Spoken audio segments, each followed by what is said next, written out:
কেটে গেল 21টা দিন জেলে বসে বসে।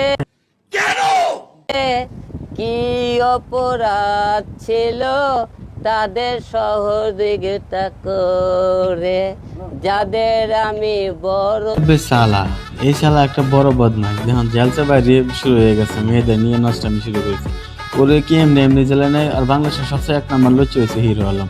কেউ বিশ্বাস করেন আর না করেন, ওরে রিসার্চ করে দেখেন, ওর বিষয়ে কিছু তথ্য নিয়ে দেখেন।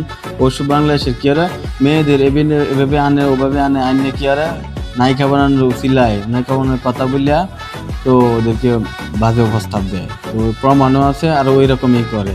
আর এরকম দেখেন তার কিছু মেয়েরা দেখেন তাদেরকে কি সম্মাননা দেয়, আর কি আর বাপরে ফুল দিয়ে ভরিয়ে লাগছে। শালা শয়তান একটা লুচ্চে। এই জন্য এরা জেলের হাত ধরা 12 মাস। শালা একটা শালা বাইরে হলে কেমনে ঈদের আগে 21 দিন করছে, 21 বছর জেল দেওয়ার দরকার। তবে যাই হোক, রোজা রমজানের দিন বেশি কিছু কইতাম না, ইফতারের পরে কই আমরা।